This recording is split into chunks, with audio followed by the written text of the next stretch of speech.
தினந்தோறும் ஒரு கோமாளி கூத்த அரங்கேற்றுவாங்க.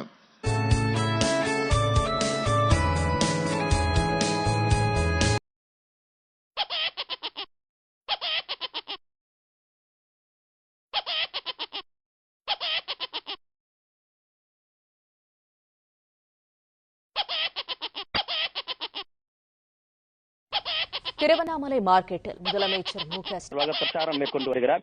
அந்த 12 சட்டமன்ற தொகுதிகளில் போட்டியிடும் திமுக மற்றும் கூட்டணி கட்சி வேட்பாளரை ஆதரித்து முதலமைச்சர் மு.க. ஸ்டாலின் பொதுக்கூட்டத்தில் கலந்து கொண்டு பிரச்சாரம் மேற்கொண்டார்.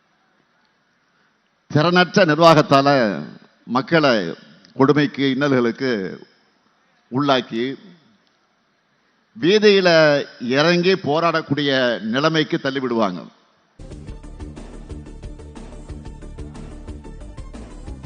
பார்க்கிறோம். சென்னை மெரினாவில் உள்ள முன்னாள் முதலமைச்சர் கருணாநிதியின் நினைவிடத்தில் தூய்மை பணியாளர்கள் போராட்டத்தில் ஈடுபட்டு வருகின்றனர்.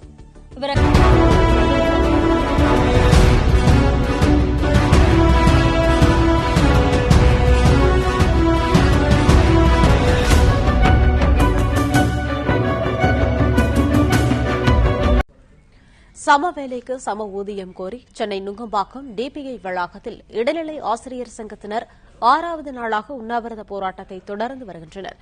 அலுவலர்களுடன் நடந்த 3 கட்ட பேச்சுவார்த்தைகளிலும் தோல்வியடைந்த நிலையில்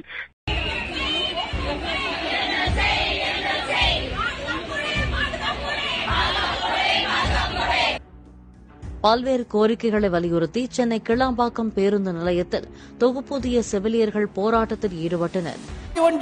யோகியன் வரான் சொம்பெடுத்து உள்ள வைங்கன்னு சொல்லுவார்.